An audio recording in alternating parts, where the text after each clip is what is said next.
Here with reaction, former NYPD Commissioner, Fox and Friends Weekend co-host Pete Hegseth and Bernie Kerik. Thank you both. You told me you were down in Atlanta. I don't know if you're still down there now, Bernie, but you told me earlier this morning that in fact the Wendy's was being surrounded by people with AR-15s. And you also told me morale of the police in Atlanta is at an all-time low. We're now hearing talk of more sick outs, maybe even a large sick out nationwide, the blue flu, as we call it, and that cops are not willing to put themselves on the line because they don't feel they have any support anymore from their leaders or so-called leaders. Well, actually, Sean, I'm actually surrounded right now by about 150 to 200 Atlanta police officers who have told me personally they're demoralized. They're not supported by the mayor. I traveled around Atlanta this morning. I went by the Wendy's. I saw members of the new Black Panther Party standing out there with AR-15s. They've created an autonomous zone. We have pictures of it. Just like in Seattle. Yeah, it's, you know what? This is what happens when you have mayors and city council members that cower to thugs. This is what happens. Now, I've not been able to confirm that they're Black Panthers, but they're people with firearms that are definitely, you know, standing in front of the Wendy's with long rifles. So that I confirmed. Yeah, no, absolutely. And the cops have questioned them. The cops have been down there. But you know what? I can't blame the cops, Sean. You know, who wants to go to work in a place where they're not going to be supported by the mayor, by the council?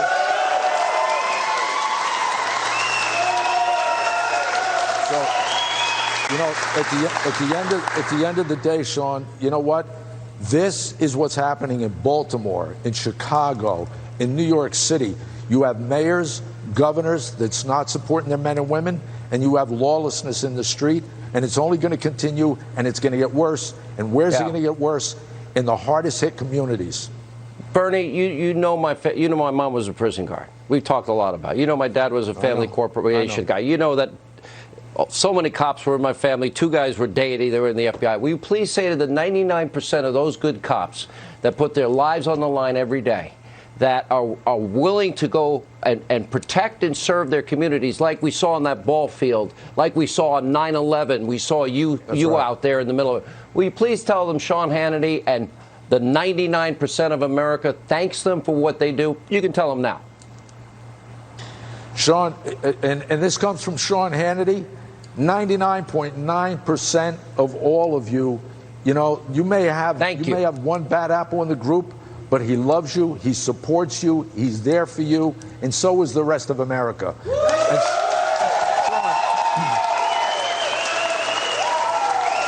hey, Sean, if I could do one last thing. You know, there are 8 cops right now, 8 cops in Atlanta out of a job. They have families. I met with some of them today. Great cops, great men and women that really need the country's support. FirstRespondersFund.com, FirstRespondersSupportFund.com. We need support for those men and women. They have to feed their families. We got to get them through court. All right, Bernie, let me bring in Pete. For the legal defense fund. Stay right there. Now, if we can turn the camera on that crowd after I talk to Pete Hegseth.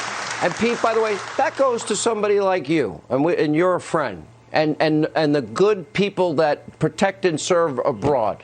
You know, Americans that put their lives on the line in our military, which you've been a part of. Yep. The Brotherhood's the same, Sean.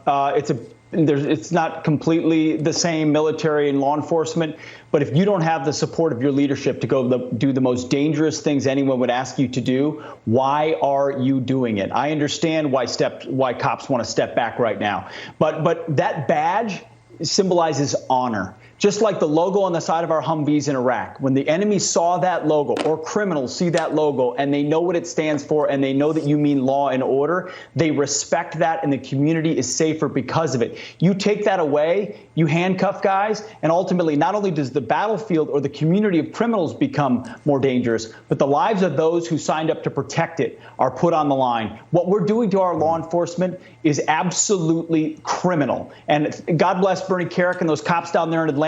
What they're facing in Washington, D.C., in New York City, it's a sin. on this country. Let me say this. You know, Bernie, I'm going to say one last message. I know we can't turn the camera. Here's the thing. I remember what you did on 9/11, and you and Rudy Giuliani. I remember how you drove and saved lives with the police department. Can we go to the full shot of that, please?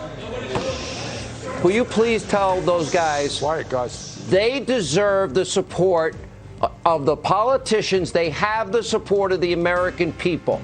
The 99%, God bless you, because you defend, protect, and serve your communities. Thank you for what you do. From Sean Hannity, you got the American people's support. Now you need the support of your mayors, your city council members, and the other politicians. Thank you. Thank you, Sean.